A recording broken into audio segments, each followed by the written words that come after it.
Wabarakatuh. Alhamdulillah, alhamdulillahilladzi asra bi'abdihi lailan minal masjidil harami ilal masjidil aqsa. Walhamdulillahilladzi 'allamal insana ma lam ya'lam. Tsumma salatu wassalamu ala sayyidina wa maulana Muhammadin khairil anam wa ala alihi wa ashabihi dhawil kiram. Ashhadu an la ilaha illallah wahdahu la syarika lah wa ashhadu anna Muhammadan abduhu wa rasuluhu la nabiyya ba'dah. Amma ba'du. Alhamdulillah, tumma alhamdulillah, tumma alhamdulillahi rabbil alamin. Ya Allah, ya Rahman, ya Rahim,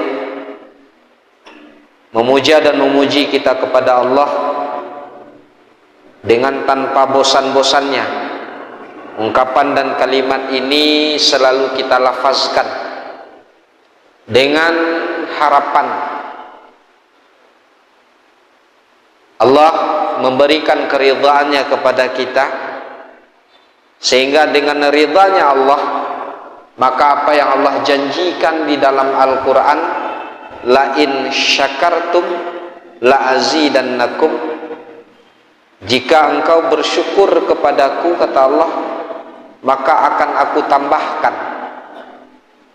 Dan tambahan yang diberikan oleh Allah ini merupakan tambahan yang takkan pernah kita menduga dan mengiranya. Karena di ketika dan di saat Allah memberikan tambahan kepada manusia sesuai dengan yang Allah janjikan di dalam ayat 1000 dinar, mayyattaqillah, orang yang betul-betul bertawakal kepada Allah, di dalam artian mereka betul-betul berserah diri kepada Allah, dengan salah satu konsepnya bersyukur terhadap ala kulli hal wa fi kulli hal, maka Allah akan yarzuquhu min haitsu la yahtasib. Allah akan membukakan pintu rezeki kepada mereka, rezeki yang tak pernah diduganya sedikit pun. Dan yaj'al lahu makhraja, apapun kejadian, persoalan, masalah yang kita hadapi, Allah akan memberikan jalan keluar dari setiap permasalahan. Begitu luar biasanya. Karena kalau kita mengandalkan alam pikiran kita manusia yang terbatas ini, maka sudah barang pasti ibaratkan kita berselimut dengan kain sarung. Ditarik ke atas, nampak bawah. Ditarik ke bawah, nampak ke atas. Nah, namun kalaulah seandainya yang memberikan itu adalah Allah, Allah yang maha sempurna, maka akan berlebih. Tidak akan ada istilahnya berkain selimut dengan kain sarung yang cuman 3 jengkal. Lalu selawat beriring salam kepada junjungan besar Nabi Muhammad sallallahu alaihi wasallam, keluarga Nabi, para sahabat Nabi, para kaum ulama, dan keseluruhan daripada kaum muslimin dan muslimat yang senantiasa kita mengucapkan kalimat Allahumma salli ala sayyidina Muhammad wa ala ali sayyidina Muhammad. Semoga dengan saling dukung-mendukungnya kita antara sesama umat muslim, saling peduli antara satu dengan yang lain, dan ini pun memang wajib terhadap kita untuk saling mempedulikan. Karena buktinya kenapa kita saling wajib untuk mempedulikan, paling kurang dengan kita selalu dan senantiasa membacakan ataupun mengucapkan doa keselamatan kepada saudara kita. Sehingga begitu sangat pentingnya untuk saling peduli antar sesama. Di dalam sholat Jumat dijadikan satu rukun bagi khatib untuk membaca doa Allahumma ghafir lil muslimina wal muslimat. Apabila khatib lupa ataupun khatib sengaja melupakan ataupun lupa di dalam membaca doa pada akhir daripada khutbah, maka khutbah tidak akan sah, maka Jumat pun tidak akan sah. Maka di sini kita bisa mengambil satu kesimpulan yang pasti bahwa yang namanya kita umat sesama muslim wajib untuk saling mendoakan, wajib untuk saling mendukung, wajib untuk saling merangkul, walaupun dan apapun dan bagaimanapun jeleknya dan fasiknya seseorang manusia tadi. Karena yang diperintahkan terhadap kita hanya membenci dari sifat seorang hamba Allah yang begitu jelek. Tidak diperbolehkan untuk membenci kepada diri orang tersebut. Kalaulah seandainya kita benci kepada diri orang tersebut, bukan hanya kepada sifat, maka di sini kita membatalkan daripada salah satu syarat rukun syahadat kita kepada Allah. Kita bersyahadat kepada Allah, asyhadu an la ilaha illallah, namun kita membenci sesama muslim, membenci sesama saudara kita sampai tidak bertegur sapa, maka batal daripada syahadat kita. Maka ma'asyiral muslimin sidang jamaah yang dimuliakan oleh Allah, maka salah satu dengan agenda kita pada malam yang berbahagia ini bertepatan pada Kamis, Jumat, Sabtu, berarti ini malam 1 Sya'ban kalau tak salah. Malam 1 Sya'ban kita sudah berada di 1 Sya'ban dan insya Allah lebih kurang 1 bulan lagi kita akan menghadapi bulan suci Ramadan. Dan alhamdulillah kita baru saja melewati malam ataupun satu peristiwa yang sangat agung, peristiwa yang sangat besar, yaitu terjadinya kejadian Isra dan Mi'raj yang penuh dengan arti dan makna secara zahiriah dan makna batiniah di dalam kehidupan dan untuk tubuh kita sendiri. Karena makna Isra dan Mi'raj ini sangatlah luar biasa. Maka dengan mengulang-ulang kaji ataupun mengulang-ulang diskusi, wabil khusus pada malam yang mulia ini kita duduk berkumpul bersama dengan Dewan Pengurus masjid yang kami muliakan, pengurus daripada persatuan ataupun paguyuban daripada Persatuan Masyarakat Aceh, dan pengurus daripada yayasan kemasjidan kita ini, dan dari pengurus-pengurus yang lain, dan seluruh saudara-saudara kita yang tergabung di dalam kelompok atau di dalam paguyuban ataupun persatuan, dan begitu juga kepada seluruh jamaah kita yang ada di lingkungan masjid kita ini.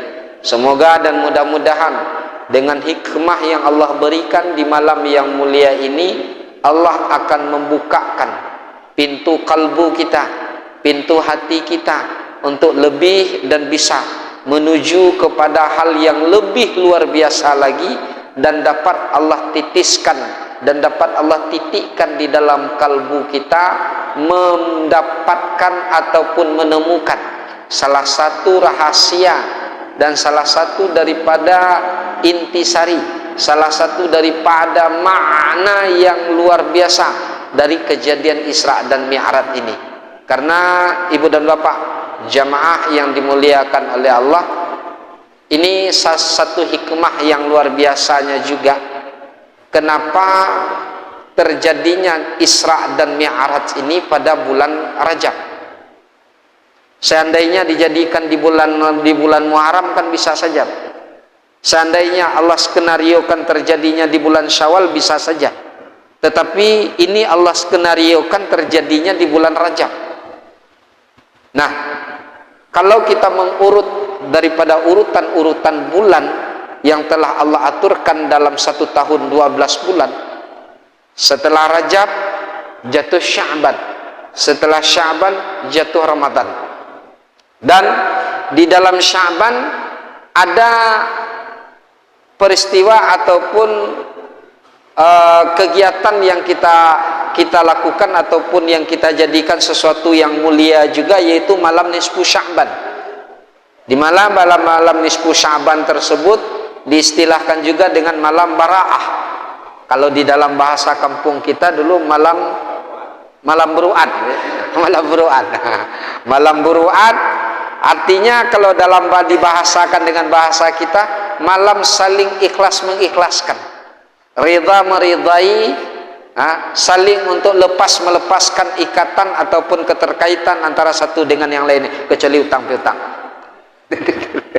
Kalau utang piutang tuh nanti dulu. Tapi yang inti di sini adalah melepaskan antara hablum minan nas supaya hablum minallah kita lebih optimal, yaitu sangkut paut hati dengan hati kita antara sesama manusia.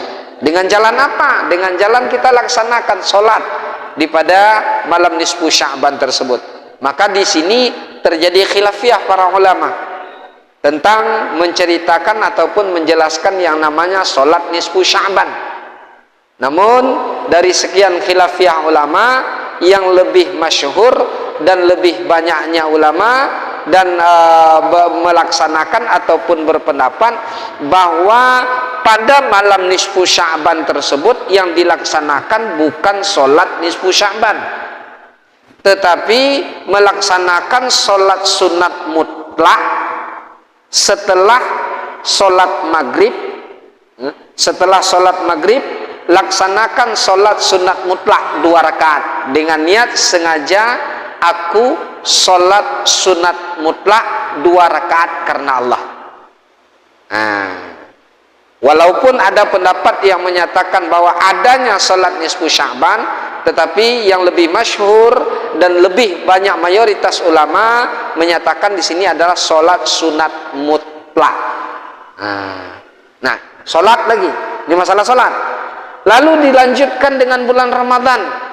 Bulan Ramadan yang kita kenal dan alhamdulillah sampai detik saat sekarang di tempat kita ini, di masjid kita ini, dan alhamdulillah sampai detik saat sekarang dari orang tua-tua kita dari dahulu sampai detik saat ini dan ila yaumil qiyamah, kita yakin di Aceh sana untuk melaksanakan sholat sunat tarawih tetap 20 rakaat. Walaupun begitu 8 rakaat udah pada hilang. Walaupun pada 8 rakaat udah pada hilang dan lain sebagainya, tetapi i'tikad dan keyakinan bagi kita melaksanakan sholat sebanyak 20 rakaat. Sholat sunat 20, dan tidak ada sholat yang lebih banyak dibandingkan sholat sunat yang lain selain daripada sholat sunat tarawih. Dan ini dilaksanakan dalam bulan Ramadan, dan bulan Ramadan ini berdekatan dengan bulan Rajab. Nah, makanya ini salah satu hikmah kenapa Allah jadikan melaksanakan peristiwa tentang masalah sholat ini dalam bulan Rajab dan di akhir daripada bulan Rajab, bukan permulaan bulan Rajab, tapi di akhir bulan Rajab, karena berdekatan dengan Sya'ban, berdekatan dengan Ramadan, berdekatan dengan Syawal. Malahan sebagian kalau orang tua-tua kita terdahulu, ibu dan bapak, mulai di malam nisfu Sya'ban sudah mengambil ancang-ancang melaksanakan sholat 40. Sholat 40 yaitu sholat 40 hari 40 malam, 5 waktu dalam keadaan berjamaah, sesuai dengan apa yang disampaikan oleh Nabi dalam satu hadis beliau menyatakan barang siapa melaksanakan sholat berjamaah dengan jalan muafik, dengan jalan iktidaan selama 40 hari 40 malam, maka Allah akan berikan bara'ataini kepada dirinya, yaitu 2 kelepasan. Yang pertama, bara'ah minan nifaq, terlepas daripada penyakit munafik. Dari penyakit munafik akan Allah lepaskan. Penyakit munafik apa? 3. Yang pertama, idza takallama, idza hadasa kadziba. Apabila dia berbicara banyak olah. Bukan banyak dusta, banyak olah. Banyak olah, bukan banyak dusta. Apabila berbicara banyak olah. Wa idza, dan apabila dia berjanji pasti akan mungkir. Dan yang pertama tadi apabila berbicara dia berdusta.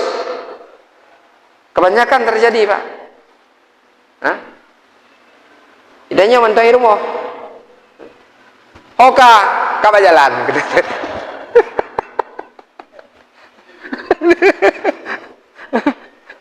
Masih di rumah. Ketika ditelepon, sampai mana ada? Udah di jalan nih, dekat lagi.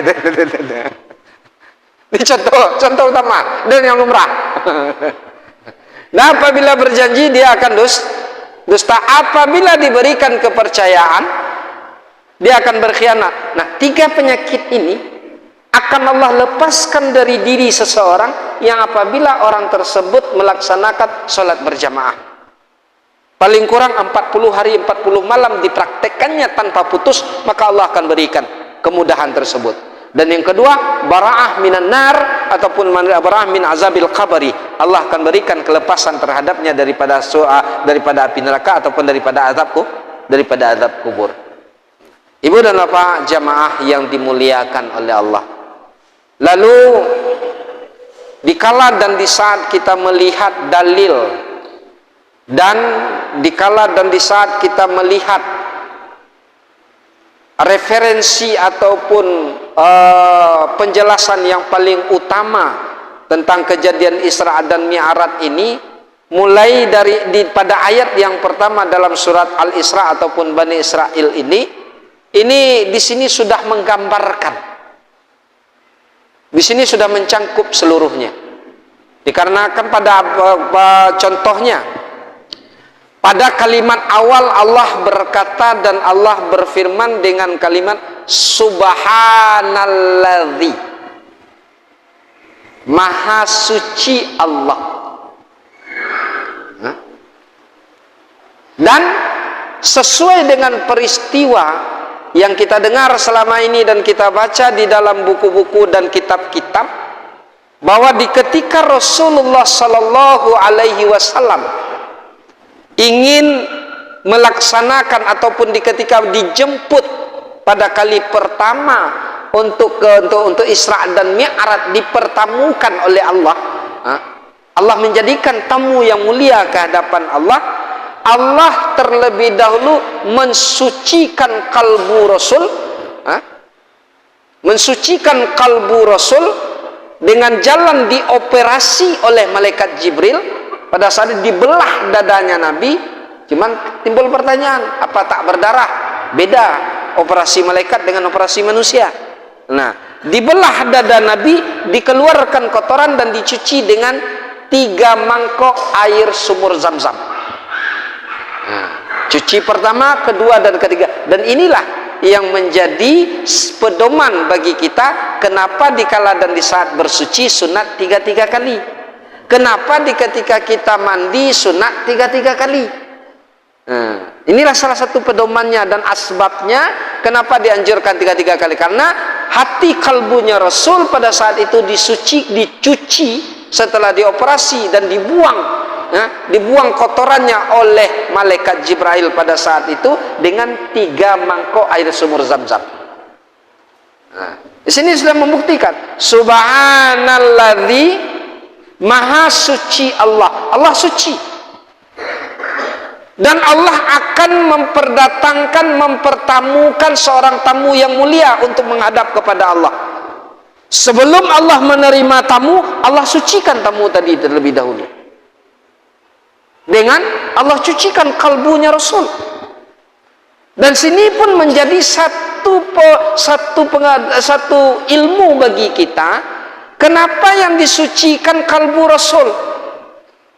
Kenapa tidak cukup dengan tubuh Rasulullah yang sudah suci? Tubuh Rasulullah yang selalu dalam keadaan suci. Kenapa tak cukup seperti itu? Di sini membuktikan ibu dan bapak bahwa yang akan menghadap kepada Allah itu adalah yang di dalam, bukan yang di luar saja. Maka Allah sucikan, maka artinya orang yang dijumpai suci, orang yang menjumpai pun harus dalam keadaan suci. Maka tertulis di dalam kitab Syiarus Salikin sucikan hatimu daripada hadas dan najis, baru kau menghadap kepadaku, kata Allah.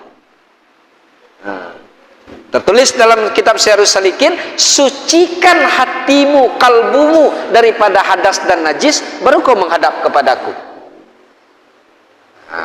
Nah, ini salah satu hikmah dengan kalimat awal pada ayat ini, subhanalladzi asra bi'abdihi. Asra, Allah yang memperjalankan seorang hambanya. Memperjalankan seorang hambanya artinya apa, ibu dan bapak? Dari kronologis kejadian Isra dan Mi'rajnya terjadi, Rasul diperjalankan oleh Allah. Kenapa? Secara bahasa syariat ataupun secara bahasa asbab, pada saat itu Rasulullah berada di dalam keadaan kesedihan yang begitu sangat luar biasa. Dua kesedihan yang beliau alami, yaitu ditinggal wafat oleh dua orang manusia yang sangat dekat dan dua orang manusia yang selalu membela dan menolong Rasulullah. Yang pertama, istri tercinta beliau, Khadijatul Kubra. Dan yang kedua, paman kandung beliau, Abu Talib. Dua waktu yang berbeda, yang berhampiran. Dua orang yang sangat beliau cintai, dan dua orang yang sangat luar biasa membantu perjuangan daripada Rasulullah. Beliau kedua-duanya diwafatkan oleh Allah, sehingga pada saat itu Rasulullah berada dalam keadaan gundah. Dalam artian gundah, dalam keadaan sedih, bukan gundah seperti gundahnya kita, tapi dalam keadaan sedih. Maka Allah hibur. Allah tak ingin melihat hambanya berada dalam keadaan galau gulana. Maka Allah hibur dengan Allah perintahkan malaikat Jibril untuk menjemput Rasulullah. Allah perjalankan. Maka di sini pun menjadi satu gambaran bagi kita, Pak Bu. Kalau galau-galau, Pak Bu, kalau kita dalam keadaan bingung-bingung, udah perjalankan diri kita. Bagaimana? Dengan menghadap kepada Allah. Nah, begitu juga ini rahasia, Bu, Pak. Kalau di rumah, kalau udah banyak galau, makanya ini hukum, sesuatu hukum boleh dikatakan dalam hidup berumah tangga, satu hukum yang wajib paling kurang sebulan sekali. Jangan diperam di rumah terus. Selalu diperam, tak akan suci tadi, Pak. Dan tak akan bersih. Yang di dalam ini tak bersih, tak suci. Dikala tak bersih, tak suci, nah saja yang salah. Maka salah satunya memang di dalam hal ini, maka wisata ataupun berjalanlah tur religi kita ini. Secara bahasa syariat, hati galau, pikiran galau, dalam keadaan kita bekerja, dalam keadaan hidup sehari-hari, laksanakan dan lakukan tur secara religi. Maka secara zahiriah tur religinya apa?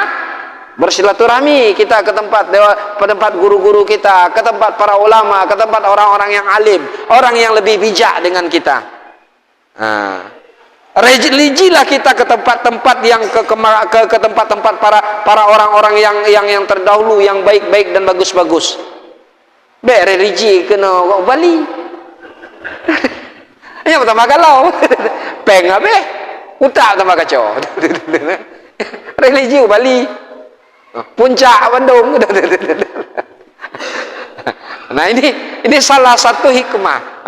Salah satu hikmah dan makna daripada asra bi'abdihi. Karena Rasulullah dalam keadaan galau, maka Allah jemput Rasulullah. Allah perjalankan Rasulullah. Maka kalau galau pikiran kita, maka laksanakan religi kita kepada Allah, perjalankan diri kita kepada Allah. Insya Allah Allah akan menghibur kita. Nah, ibu dan bapak, orang tua kami yang dimuliakan oleh Allah, kalau kita urut satu persatu panjang, urut satu persatu akan panjang, dan ceritanya tak habis-habis. Karena kalau kita baca dalam cerita agak tebal, termasuk tebal juga kitab menceritakan tentang masalah Isra dan Mi'raj. Namun kita mengambil hikmah sebagaimana yang kita sampaikan ataupun kita singgungkan tadi, bahwa kejadian dan peristiwa Isra dan Mi'raj tiada lain dan tiada bukan peristiwa yang paling utama tentang permasalahan penjemputan ibadah sholat, seperti yang disampaikan oleh ketua kita tadi. Itu peristiwa tentang sholat dan penjemputan sholat yang sangat luar biasa. Maka sebagaimana sama-sama kita pahami dan kita maklumi bahwa ketentuan dan kriteria ataupun pelaksanaan sholat ini dan bab sholat ini tak habis-habis untuk dibahas. Walaupun selama ini kita belajar, tapi terkadang perlu selalu untuk kita ulang-ulangi. Maka termasuk di dalam hal ini adalah salah satu hukum dan bab yang dituliskan di dalam beberapa kitab tentang permasalahan sholat berjamaah, dan sesuai juga dengan sikon, situasi dan kondisi kita yang ada pada saat sekarang, yang insya Allah lebih kurang 4 hari lagi kita akan melaksanakan pesta demokrasi kita. Nah, tentu otomatis di sini menjadi satu tanda tanya antara satu dengan yang lain. Kadang-kadang kita tengok di grup tak habis-habis perdebatan, dukung si A, dukung si B, pilih si A, pilih si B. Baik yang di sini maupun yang di pusat maupun yang ini dan itu segala macamnya. Nah, sebenarnya ibu dan bapak tak perlu pusing, tak perlu bimbang dan tak perlu ragu kita di dalam memilih. Kenapa? Karena pedoman sudah Allah berikan setiap hari. Apa pedoman? Inilah salah satu hikmah. Maka di dalam hikmah ini para ulama terjadi khilafiyah mendudukkan hukum. Sebahagian ulama menyatakan bahwa hukum melaksanakannya fardu kifayah. Sebahagian ulama meletakkan hukumnya sunat muakkad. Dan sehingga dikala dan di saat ada satu kaum dalam satu kampung tidak ataupun mereka enggan untuk melaksanakan pekerjaan tersebut, maka sah kaum ataupun kampung tersebut untuk diperangi. Apa itu Bu, Pak? Melaksanakan sholat berjamaah.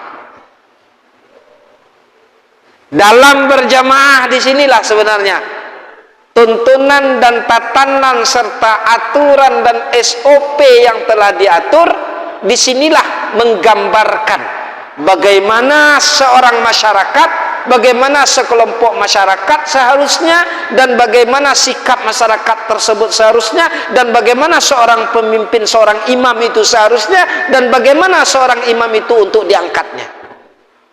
Tak perlu pusing-pusing, tak perlu pening, tak perlu pusing.